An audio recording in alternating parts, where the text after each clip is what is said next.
The week of double-digit negative temperatures in Colorado finally arrived. Brian was packing up to find a new campsite, and I was invited to park at a friend's house to hunker down during the storm. We are going to brave this crazy weather. We're taking Mav, which is short for Maverick, which is Jordan's car, and we're gonna go see our friend Renee up in Denver and have a little girls' day. What do you say? Does that sound good? Girls' day, snow day, girls' day, snow day! Woohoo! Woo! I didn't know if you were making a face or not. I don't move, so. All right. I love Colorado snow because it doesn't stick to your boots like it does in Washington. It's actually a bit wet. It's so wet out in Washington. I love Colorado! Are you ready for this crazy? Gosh, can't. Too many layers. Can't breathe. Oh, bye, Chalupa. Pike is nice and warm in the camper with shore power connected, so we've got heat going, and Jordan's parents are keeping an eye out for him.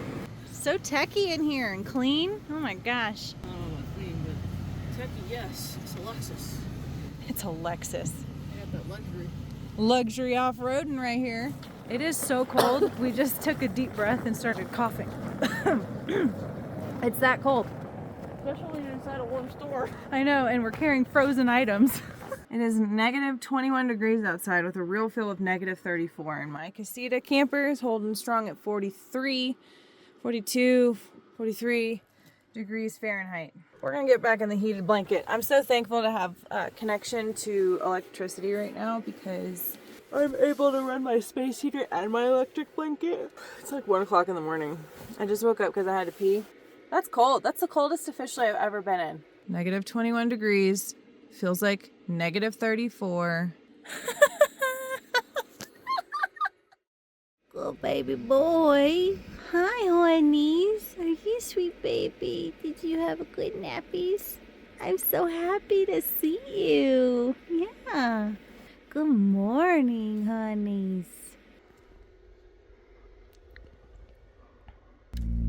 My window's frozen. A whole bunch out there. At least 5. Well, we've officially reached the coldest temps I've ever lived in before. Negative 21 with a negative 34 wind chill, or real feel. I'm gonna tell you right now, it was pretty daggone cold. But my little trusty space heater that I got for $30 off of Amazon seems to be working. It is so amazing when you have successful heat sources how tolerable these conditions can be. I understand now why people live up in Alaska and make it work, because it doesn't take a lot to get this warm. It's maintaining the warmth is, I think, what's hard. And I know I'm getting a lot of comments about not having reflectance put up or some type of window treatment. I'm working on it. I know. I'm just waiting on a job, y'all. Come on, pray for me. So I am not a bacon and eggs kind of a person. In fact, as my dad, I've never liked eggs. Let's plug some lights in. Okay, I do like chicken and rice, so excuse the mess. Yeah, we're in process of coffee and chicken, so I'm boiling some rice right now. I've got my chicken, and I'm adding yum yum sauce because I love hibachi food, and that is the closest I can get to a hibachi diner right now. So Pike had some really yummy food, so now it's my turn. Cheers to the first sip of coffee in the morning when it's negative degrees outside. It's definitely warmed up outside. I think it was like negative 12 when I checked. It's a heat wave. Negative 12 is a heat wave, baby. I mean, compared to negative 34. Honestly, when it's that cold, do you even notice? You step outside and 5 minutes later you're frozen. So layer up. Oh, my bad. I just checked the weather. Negative 19.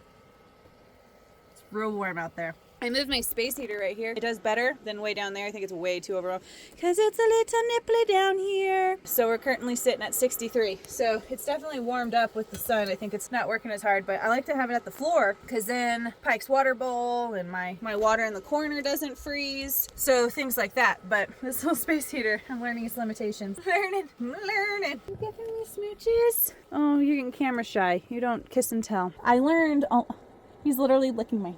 Look at me, look. He doesn't. Sweet boy. Don't be fooled. It's because I have chicken on my hand. I learned a long time ago, back on track, that when you are at high altitude, it takes longer to cook food this way. And I've almost evaporated all my water and my rice is still not done. I am hungry. Thankfully Pike's already eaten, otherwise he'd be hungry too, huh? Well, I think him and I are very similar in the fact that we're always hungry. Oh, buddy. Do you just want all the belly rubs? I probably could have cooked the rice a little bit longer, but it's al dente. It is definitely very cold out there, but today we should be finally breaking free from this Arctic blast. I'm glad that I have friends in the area who will let me like hook up to 30 amp and plug in a space heater, but this space heater is on 80 and it keeps it at like 41 in here. But it is nice for my budget to be able to kind of like supplement by staying with friends, so I'm very, very appreciative.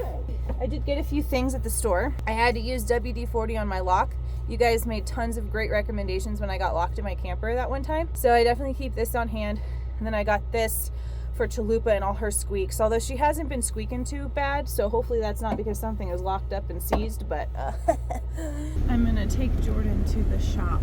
She can get her Lexus, so I'm gonna start my car, plus I need to start it every now and then because it does get really, really cold. I think the coldest we got was negative 34, and she did not want to start. Everything is frozen.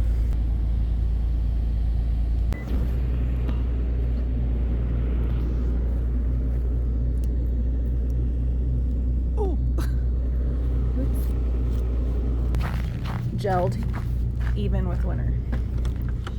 Okay, and the Jackery are inside because they were frozen, but my heater buddy is not working. Would you just look at that? Another leak. Let's go ahead and air up. All right. Oh, it's slick out here. Hi, buddy. You good boy? Okay.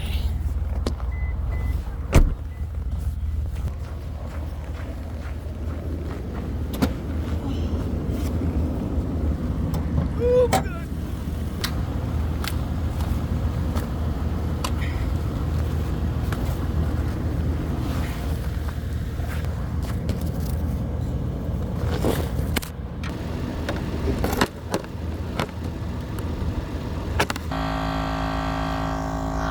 One of these days I'll fix that tire. Woo, y'all, it is cold up in this place. It says it's -9, but I'm pretty sure, oh no, it's even colder. The car is just figuring it out. Car doesn't even know. My thing says it's -11 with a real feel of -23. Chalupa barely started. Mav barely started. It's so cold. My door is completely frozen. I had to torch the lock again to get it to open. So it's just been one of them things. I'm ready for this polar vortex Arctic blast thingamabebe of a bob to go away, because I don't even know what I'm saying because I am so cold. And the heater buddy won't work. So there's not very many things I would risk in going into these extreme weathers besides living in them, of course. Qdoba. Getting me a burrito. I'm so cold I can't roll my R's. Well, we made it. We made it through that vortex, Arctic polar blast, freezing temperatures, sub-zero freeze, crazy temperatures that took it all the way down to Florida. How my Florida peeps doing in this whole big weather thing? Did y'all okay? I heard the beach has got some snow. Anyway. This is my best friend, and I know a lot of y'all in the comments suggested that I use WD-40 on my lock when I got frozen locked in my camper. Well, I got frozen locks again, and guess what?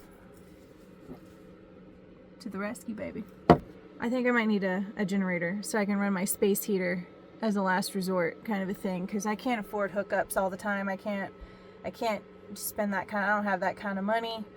Right now, I'm in between jobs. I've had several interviews. I've got a verbal offer, still waiting on official offers, so I'm still in the hunt. Optimistic, God will provide. I do trust in Him.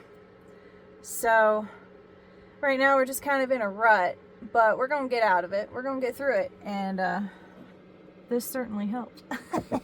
Now, for y'all who are saying, well, aren't you mobile? Why don't you move? Can't you go somewhere warm? That's at least how I interpret some of these messages. Moving requires money, baby. And if you don't got a lot of it, you can't do much of it. I have considered my options. My family is leaving Southern California, so I don't have a whole lot of opportunity there. I'm trying to make decisions based on good judgment, and sometimes that's questionable. But the whole reason I came out to Colorado was because I had a job. I had a job, but it fell through. And so now that I'm here, it doesn't make sense for me to travel somewhere where I don't have a job. So I'm just trying to find a job right now, and I have a lot of opportunities in the works, but that's why I'm in Colorado. I received a comment that said my house was messy, and at first I was like, why would you leave that? And then I was like, actually it kind of is. And I'm out of water, so I'm gonna go bug my friend and see if I can't fill up some water. Because it's like super cold outside, all of the hoses are winterized, and they have all of the blanket thingies, covers over them so they don't freeze. So I can't just go fill up my 6-gallon water jug. So we're making it work. The snow is melting, but guess what? The snow is gonna be coming back. You can see it's like melting out there, but we're gonna get another 1 to 3 inches tonight. So it's a coming. But then this weekend, which is the weekend I'm helping my friend move into her house, it's gonna be 61 degrees, like all weekend for like 4 days straight. 60 degrees, 58 to 61. I don't know about y'all, but like that to me is temperature whiplash, and I'm all for it because that means I don't have to spend money on diesel, electricity, whatever. I can just enjoy the day. I have a feeling I'm gonna have to pull out my shorts, but it's time to fill up with water and go take a shower because I stink. Let's let the boy out real quick because oh my gosh. One thing about this Casita entryway is that it's very narrow and very tiny. And when I start hanging my coats and stuff and my trash bag, it's almost like what's that pinball machine game? And the ball, you like bing, and the ball goes ding ding ding ding, and then comes down and goes ding ding ding, and then you gotta kick it. Anyway, I feel like I'm the ball going ding ding ding ding ding coming out of my entryway. Casita problems. Let me know if that's relatable. So you can see I've got a nice overhang. My friends have let me park here in this little spot here. And I've got my extension cord plugged into the 30 amp. I'm telling you, there are perks to having shore power. Or in the summertime when it's like 100 degrees and you need to run your AC unit, because I do actually have an AC unit in this Casita. I just don't have a heater other than my diesel, my propane, and my space heater. And thankfully I haven't really had to use anything other than my space heater while here. When it got down to negative 34 degrees though, it did drop the camper down to like 19, and then I had to like reset the space heater, and then it got it up to 40.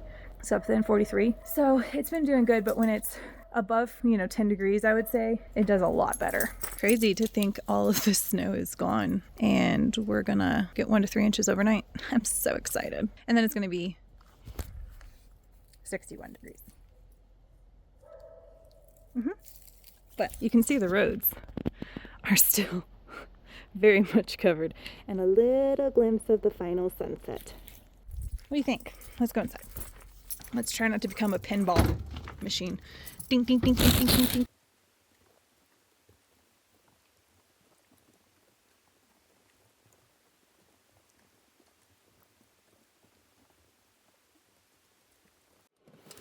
Well, lazy days are great, but they get kind of boring after a while, and I've got a hitch in my neck, so I'm trying to do some exercises to limber up. I think tonight we're gonna do spaghetti. Gonna do soup, but had soup last night, and I'm not one of those people that can just eat anything every day. There's certain things that I can eat every day, but that is certainly not it. So some ways I stay in shape or active or limber in the wintertime is really simple. I use what I have, and I have plenty of power banks that are good weight on them, good weights. We live within our means. So I have my power bank. So we're going to use my little 500 water to stretch out my sore neck, because my neck is really hurting today. So hopefully this will get me limbered up. I just, get moving. Woo! Okay, my jacker's getting a little heavy. Whew, I'm getting sloppy. Y'all want to know the truth about living with a dog? That's hairy. These are my clean pair of pants. Let me just show you. My clean pair of pants. How we doing, Pike? You good boy? Am I treating you all right? Am I treating you all right? Even though you ate poop earlier.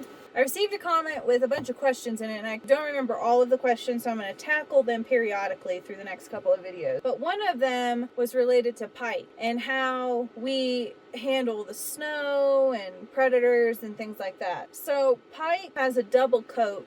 He's got German Shepherd in him. He's a German Shepherd mix. Not sure what he's mixed with other than I love him and I don't really care. But because he's got German Shepherd in him, he's got the undercoat. So Pike has some cold weather protection. In fact, he loves cold weather. There were times when I had my house in Kentucky that he would be outside in the backyard in the middle of winter. It'd be pouring down snow and it'd be so cold, and he'd just be laying out there having the time of his life. I'd ask him to come in, but he wanted to stay outside. So he is a great cold weather dog. As far as his paws go, I haven't noticed any issues with his paws. I don't put booties on him or anything, but Pike doesn't seem to have any issues traversing in the snow. Of course, we're not going for miles and miles and miles at a time. I mean, we're just going outside and walking around and all that, but he doesn't show any signs of discomfort. And as far as predators go, I haven't had any recent encounters, but I have had encounters with wild animal predator type situations in the wild or out there. I don't really know what I was just trying to say there, but hopefully you understood what I stood. The scariest encounter that we had was when we were up in St. Mary, Montana. I had the 4Runner with the rooftop tent, but because I was living there for a period of about 2 months, I didn't want to have to take the rooftop tent up and down every time I went into town or I needed to go do something. So I ended up getting that 4-person gazelle tent. And I had Agron and Pike at the time. A grizzly bear and her 2 cubs rolled into camp and were piddling with the fire pit. I guess someone before me had cooked something, I assume. Pitch black outside. I just know that Pike woke me up with a soft, low growl and he was pawing at me.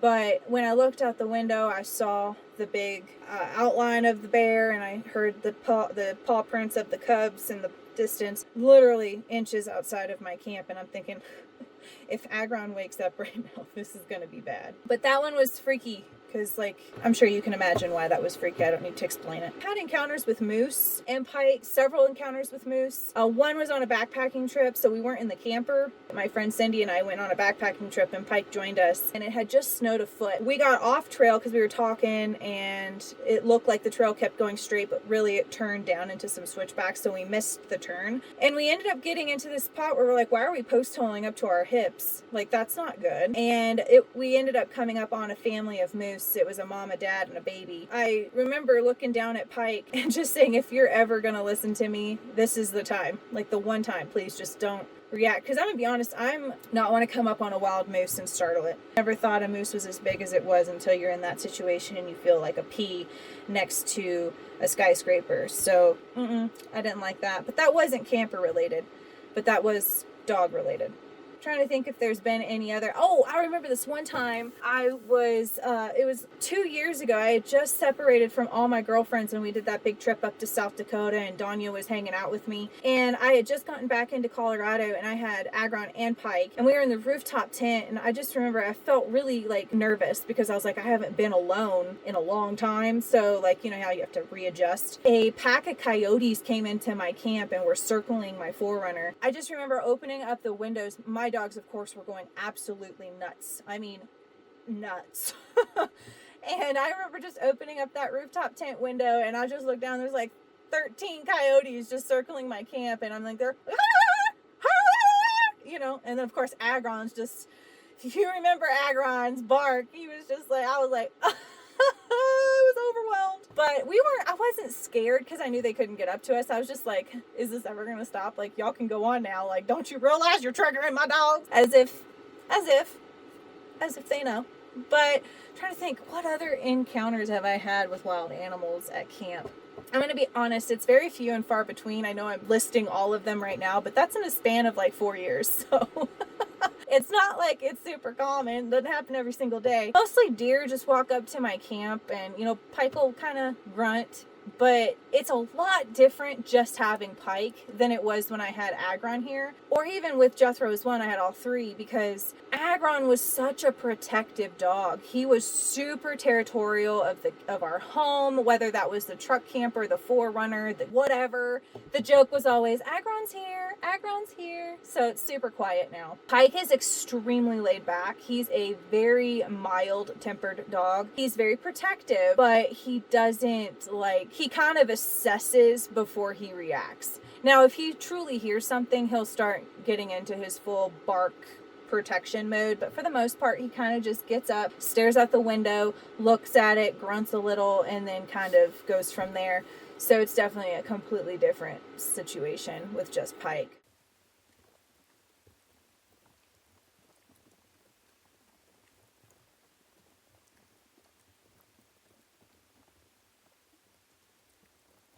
Okay, I'm going to show you before I let Pike out because I love untouched snow.